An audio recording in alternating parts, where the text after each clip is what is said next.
Movie Bangla, Bangla ও বাঙালির ঐতিহ্য।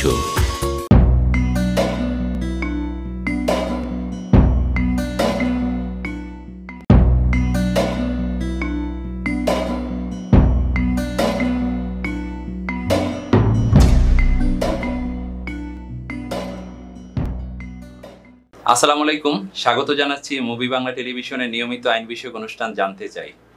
দর্শক, আপনারা জানেন যে আমাদের এই স্টুডিওতে কোনো না কোনো আইনজীবী আপনাদের মাঝে নিয়ে হাজির হয়ে থাকি। ঠিক তেমনি আজকেও একজন আইনজীবী আপনাদের মাঝে নিয়ে হাজির হয়েছি। আর দর্শক, আমরা আজকে যে বিষয় নিয়ে আলোচনা করব, বিষয়টি হচ্ছে খুন এবং অপমৃত্যু সম্পর্কে। পুরো অনুষ্ঠানে আজকে আমার সাথে আলোচনায় আছেন অ্যাডভোকেট শাম্মী আক্তার, ঢাকা জজ কোর্ট। কেমন আছেন? ভালো, আলহামদুলিল্লাহ ভালো আছি। আচ্ছা, আপনার কাছে যে বিষয়টি নিয়ে আজকে আলোচনা করব, বিষয়টি হচ্ছে যে অপমৃত্যু এবং যেটা খুন। আচ্ছা, প্রথমে আপনার কাছে জানতে চাচ্ছি যে খুন এবং অপমৃত্যু এই বিষয়টা যদি আমাদেরকে একটু বুঝাতেন।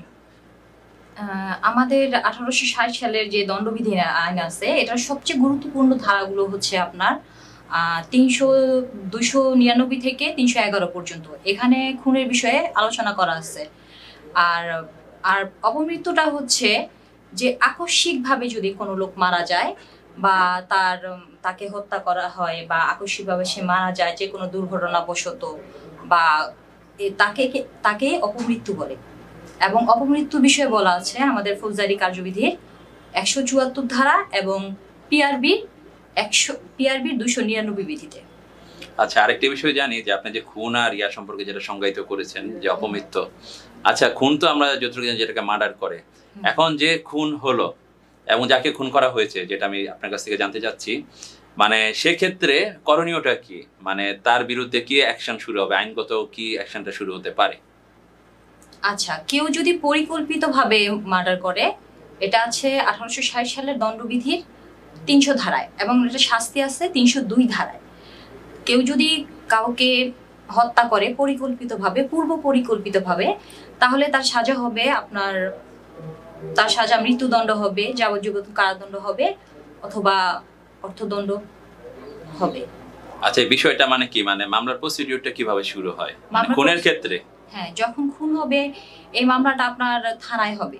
এজাহার হিসেবে সংবাদ পেয়ে পুলিশ যখন ঘটনাস্থলে যাবে, তদন্ত করবে এবং একজন সংবাদদাতা থাকবে, মামলাটা দায়ের হবে। আর মামলার বাদী কে হতে পারে এটার? মামলার বাদী যে খুন হয়েছে তার কোনো আত্মীয় স্বজন, বন্ধু বান্ধব, সে বাদী হতে হবে, সংবাদদাতা হবে। আর মূলত বাদী হবে রাষ্ট্র, মানে বাদী এটা রাষ্ট্র হবে? হ্যাঁ, রাষ্ট্রবাদী হবে থানায় হলে মামলাটা। আর এটার সংবাদদাতা হবে ওই মৃত ব্যক্তির কোনো আত্মীয় স্বজন, বন্ধু বান্ধব বা যে প্রত্যক্ষভাবে এটা দেখেছে সে হবে। আচ্ছা, এই ক্ষেত্রে কি আদালতে কোনো মামলা হতে পারে, মানে মার্ডার বিষয়ে যেটা খুন? জি, মার্ডার বিষয়ে যদি আপনার মামলাটা থানায় না হয়, সেটা করা যাবে আদালতে। মানে আদালত কি এটাকে সরাসরি আমলে নেবে? আদালতের যদি, এটা তো আদালতের স্বেচ্ছাধীন ক্ষমতা, আদালত যদি মনে করে সরাসরি আমলে নিয়ে নেওয়া যাবে, তাহলে সে আমলে নিয়ে এটার মামলার পরবর্তী পর্যায়ে যাবে। আর যদি আদালত মনে করে যে এটাকে থানায়ও আদেশ দিতে পারে যে আপনারা এটা এজাহার হিসেবে গ্রহণ করে নেন। আচ্ছা, আরেকটি বিষয় আপনার কাছ থেকে জানি যে যেটা নিয়ে ফার্স্ট আরেকটা, মানে প্রথমে যেটা বললাম যে অপমৃত্যুটা কি? মানে ফার্স্ট আপনি যেটাকে বললেন যে যেটাকে বলে যে সুইসাইড, যেটা যে করে ওটাকে আমরা যতটুকু জানি অপমৃত্যু হিসাবে হয়তো করে। মানে ওটার যে সিস্টেমটা কি, দেখা গেল অনেক সময় পারিবারিক জের ধরে হোক, মানে তার সাথে মিল হচ্ছে না, সেক্ষেত্রে ছেলে হোক কিংবা মেয়ে হোক উভয়, সেক্ষেত্রে কিন্তু সে সুইসাইড করে, সেক্ষেত্রে মামলাটা কার নামে হবে?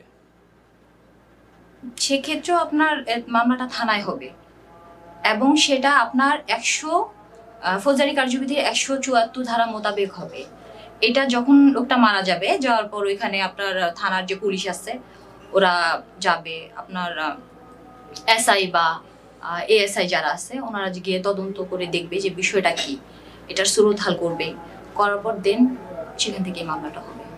মানে ওখানে আসামি কি হতে পারে ওই মামলায়? দেখা গেল তো পারিবারিক, তো অনেক সময় আসামিটা অজ্ঞাতনামা বা যাকে সন্দেহ করা হচ্ছে, আসামিটা অজ্ঞাতনামা হতে পারে বা যাকে সন্দেহ করা হচ্ছে সেও হতে পারে। আচ্ছা, আমি আরেকটা ক্ষেত্র বলি আপনাকে, মানে সুইসাইডের অ্যাটেম্প নিল কিন্তু সে সুইসাইড করতে পারলো না, তাহলে কি তার বিরুদ্ধে কি কোনো আইনগত অ্যাকশন হবে যদি আইনগত কোনো থাকে?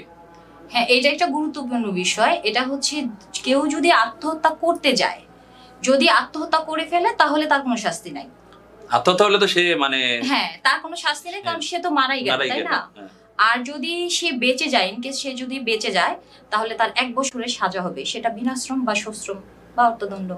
মানে এটা মানে সে যদি সুইসাইড করতে গিয়ে যদি সে বেঁচে যায়, তাহলে হ্যাঁ। তার বিরুদ্ধে মানে অ্যাকশনটা শুরু হবে আইনগত, জি, যদি জি, কেউ জি। সেটা মানে মামলা বা পুলিশের কাছে যদি কেউ কমপ্লেন দেয় জি, জি, সেক্ষেত্রে। জি, জি। আচ্ছা, আরেকটা ক্ষেত্র আমি আপনার কাছে জানি যে এটা তো আপনার কাছে যেটা জানলাম যে মানে খুনের বিষয়টা যে পরিকল্পিতভাবে করলে একরকম, তারপরে যদি সে ইচ্ছাকৃতভাবে করে তার মানে আরেক রকম সাজা। কারণ আরেকটা বিষয় আমি জানি যে রাস্তায় অনেক সময় মানুষ যে চলাফেরা করে, কিন্তু ওই যে অনেকে দেখা যায় যে গাড়ি বেপরোয়া ভাবে চালায়, কিংবা সে রোড পার হতে গিয়েও কিন্তু অ্যাক্সিডেন্টে সরাসরি মৃত্যু হয়, কিংবা হাসপাতালে নেওয়ার পরে মৃত্যু হয়। জি। সেক্ষেত্রে ওটা কি মানে মার্ডার হিসাবে গণ্য হবে, মানে খুন হিসাবে কি গণ্য হবে? না, সেটা নরহত্যা হবে।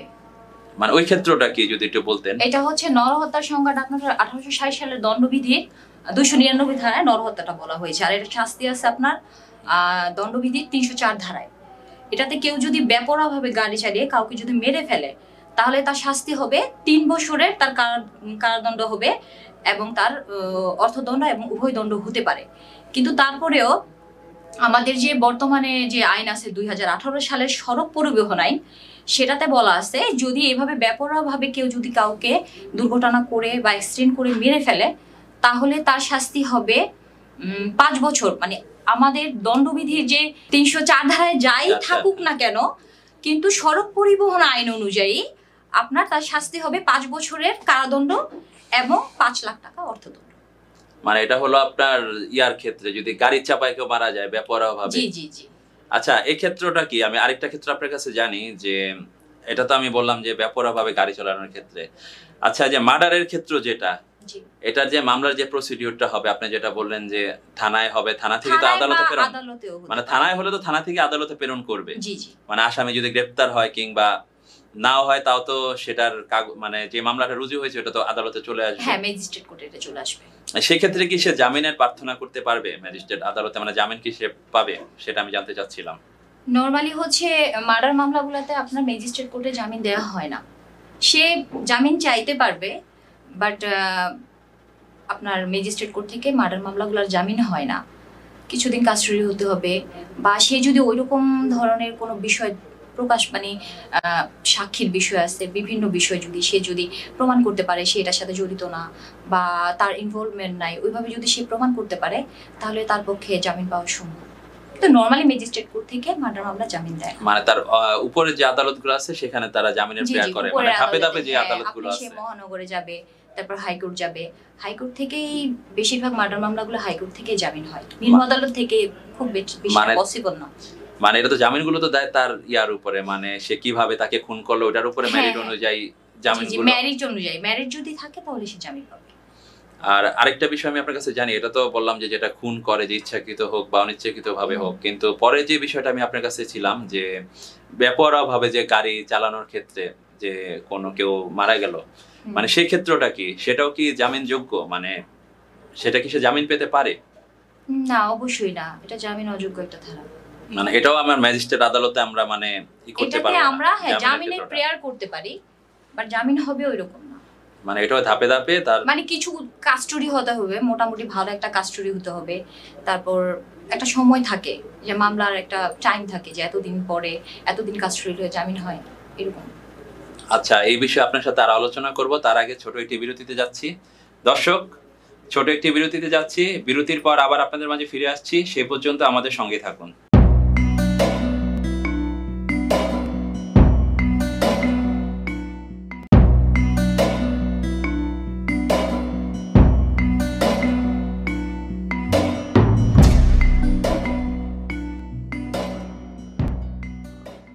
দর্শক, বিরতির পর আবার ফিরে এসেছি, আইন বিষয়ক অনুষ্ঠান জানতে চাই। আর দর্শক, আজকে আমরা যে বিষয় নিয়ে আলোচনা করছিলাম, বিষয়টি ছিল খুন এবং অপমৃত্যু। আর আজকে আমার সাথে এই বিষয়ে আলোচনায় আছেন অ্যাডভোকেট শাম্মী আক্তার, ঢাকা জজ কোর্ট।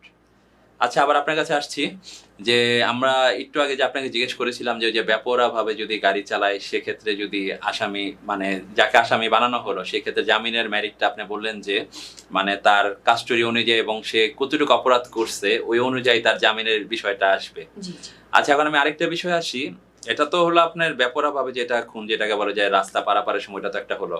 আরেকটা ক্ষেত্রে দেখা যায় যে অনেক সময় যে হাসপাতালে রোগীকে অ্যাডমিট করা হলো, কিন্তু ডাক্তারের ভুল চিকিৎসার কারণে কিংবা মানে অনিচ্ছাকৃতভাবে মানে সেই ক্ষেত্রে কিন্তু অনেক সময় রোগী মারা যায়। সেক্ষেত্রটা কি তাহলে কি ডাক্তারের বিরুদ্ধে কি মার্ডারের কোনো মামলা হবে সেক্ষেত্রে? সেম নরহত্যার মামলা হবে। মানে সেই ক্ষেত্রটা কি একটু যদি বলতেন।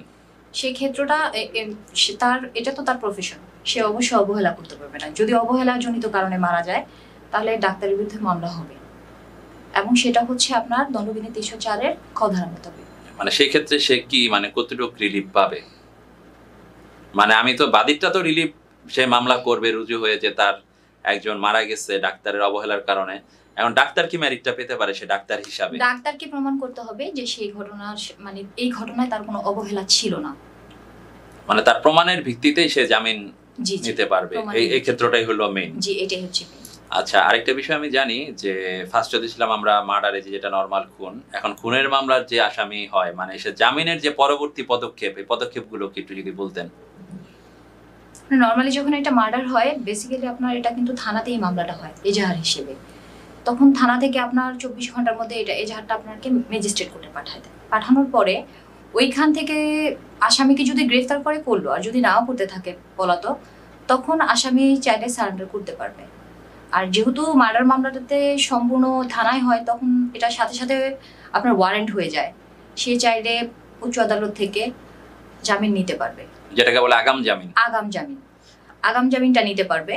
নেওয়ার পরে ওইখান থেকে তার একটা নির্দিষ্ট সময় দিয়ে দিবে যে আপনি নিম্ন আদালতে বা মহানগর দায়রা বা ম্যাজিস্ট্রেট যে কোনো কোর্টে আপনি গিয়ে পরবর্তীতে আবার জামিন চান।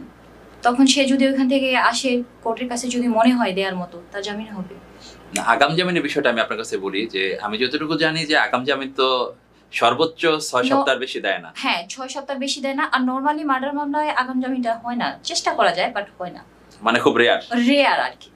মানে যদি সে তার বিরুদ্ধে কোনো ওরকম ইয়া না থাকে, অভিযোগ না থাকে, সেই ক্ষেত্রে স্পেসিফিক এলিগেশনটা যদি না থাকে, সেটা যদি সে প্রমাণ করতে পারে, তাহলে তার জামিনটা পসিবল হয়। মানে ওটা হলো তার মেরিট অনুযায়ী, যেটা আমি ফার্স্টে আপনি বলেছিলেন। আমি প্রথমেই বলি সবকিছু মেরিট অনুযায়ী হয় আইনের বিষয়ে। আচ্ছা, আমি বলি যে সে তো জামিনটা নিল, জামিনের পরবর্তী যে পদক্ষেপ মানে পরে তো মামলাটা আমি যতটুকু জানি ট্রায়ালে যায়, তখন মামলাটার মানে পদক্ষেপগুলো কি হয়? নরমালি আপনার একটা মামলা যখন ফাইলিং হয়, যেটাতে আপনার মামলা যে আদালত মামলাটা আমলে নিচ্ছে সেই আদালত কিন্তু মামলাটার বিচার করে না। বিচারিক কার্যক্রমের জন্য মামলাটা বদলি হয়ে অন্য একটা আদালতে যায়। যেহেতু মার্ডার মামলাটা বলতেছেন, এটা আপনার মহানগর দায়রা আছে, উনি বা ওনার অধীনস্থ যারা আছে তাদের কাছে, তার সমপর্যায়ে যারা আছে তাদের কাছে এটা বিচারিক আদালতে পাঠায় দেয়। পাঠানোর পরে ওইখানে আপনার আসামিকে প্রাথমিকভাবে যখন মামলাটা বদলি হয়ে যায়, তাকে একটা বেল নিতে হবে।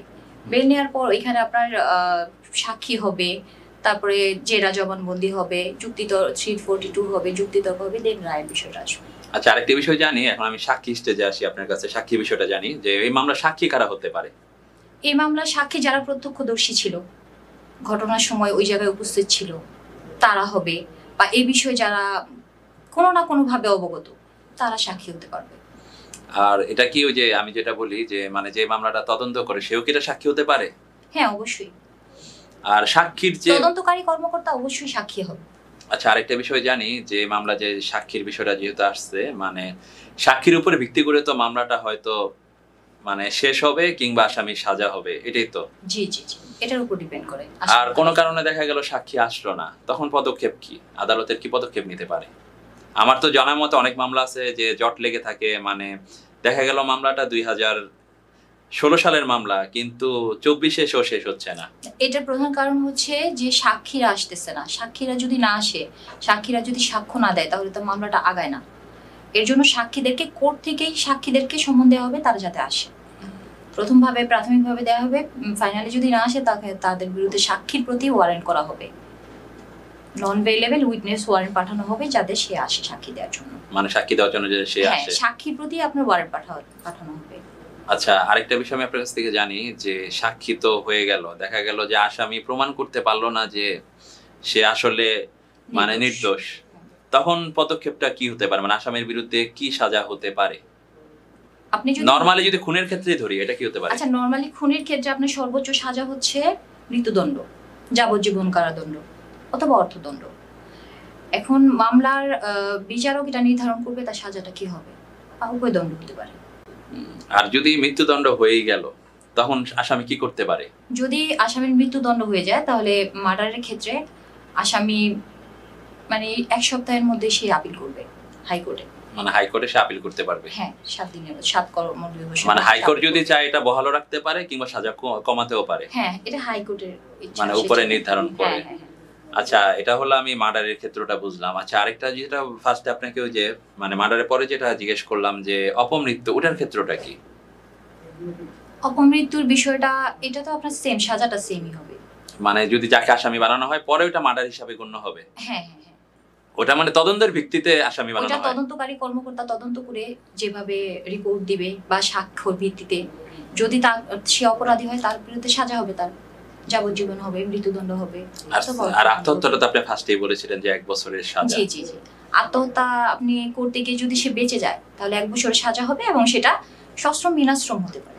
ওটা মানে ওইটা আদালতের উপরে নির্ভর আদালতের করবে। উপর আচ্ছা, আরেকটা বিষয় ওই যে যেটা বললাম যে বেপরোয়া ভাবে এবং আরেকটা যে বললাম ডাক্তারের অবহেলা, ওটা কি সেম শাস্তি হবে নাকি একটু পার্থক্য? না, বেপরোয়া ভাবে যেটা আছে আপনার ডাক্তারের 3 বছরের, আর আপনার হচ্ছে অর্থদণ্ড হবে বা উভয় দণ্ড হতে পারে।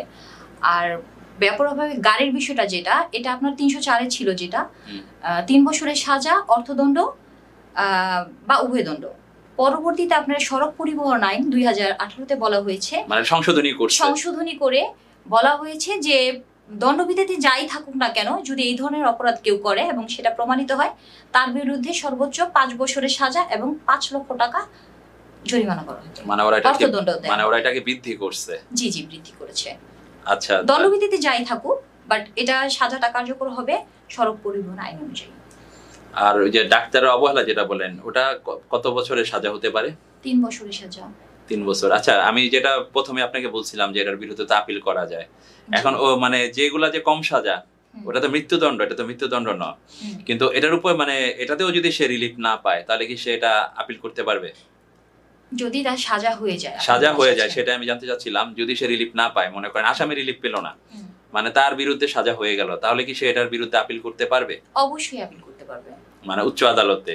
মানে সেম ম্যাটারই, শুধু মানে এটা ধাপে ধাপে যে উপর আদালতগুলো আছে ওখানে যে সে আপিল করতে পারবে? আপিল করতে পারবে। এটাই তো বিষয়। এখানে যদি সে প্রমাণ করতে পারে আমি নির্দোষ, তাহলে সে মামলা থেকে খালাস পাবে। মানে ওটা হাইকোর্ট বুঝবে যে হ্যাঁ, তাকে হ্যাঁ। বহাল রাখবে কিংবা নাকি তাকে জি, জি। সাজা কমিয়ে দিবে। জি জি, মানে এটা হলো মামলার মেরিটের উপর ভিত্তি করে তাকে দেখবে যে আসলে সে দোষী কিনা। যদি দোষী না হয় তাহলে খালাস পেতে পারে, আর দোষী হলে তো সাজা বহাল দিতে আর হবে। এটা তো আসামির ক্ষেত্রটা। যদি বাদী রিলিফ না পেলে তখন সে কি করতে পারে? মানে আপনি বুঝাতে চাচ্ছেন বাদী যে মামলা করেছে যদি আসামি খালাস পেয়ে গেল? খালাস পেয়ে যায়, আচ্ছা ঠিক আছে। আসামি যদি এই বিষয়টা হচ্ছে, এটা কিন্তু অনেক গুরুত্বপূর্ণ একটা বিষয়। অনেক সময় মামলা করে কিন্তু বাদী সাক্ষী প্রমাণ করে মামলাটা প্রমাণ করতে পারে না। তো বাদী যেহেতু সংক্ষুব্ধ হয়েছে তাহলে সে উচ্চ আদালতে গিয়ে আপিল করতে পারবে এবং 60 দিনের মধ্যে সে আপিল করবে। মানে 60 দিনের মধ্যে সে আপিল করতে পারবে? হ্যাঁ। মানে এটা তো বাদী বলতে তো রাষ্ট্রপক্ষ? হ্যাঁ, রাষ্ট্রপক্ষ। আচ্ছা, যাক, আপনাকে অনেক অনেক ধন্যবাদ অনেক গুরুত্বপূর্ণ তথ্য দেওয়ার জন্য। আপনাকে অনেক অনেক ধন্যবাদ। তো দর্শক, আজকের মতো অনুষ্ঠান এখানে শেষ করতে হচ্ছে। পরবর্তী অনুষ্ঠানে নতুন কোনো অতিথি নিয়ে একই সময়ে হাজির হব। সেই পর্যন্ত মুভি বাংলা টেলিভিশনের সঙ্গেই থাকুন।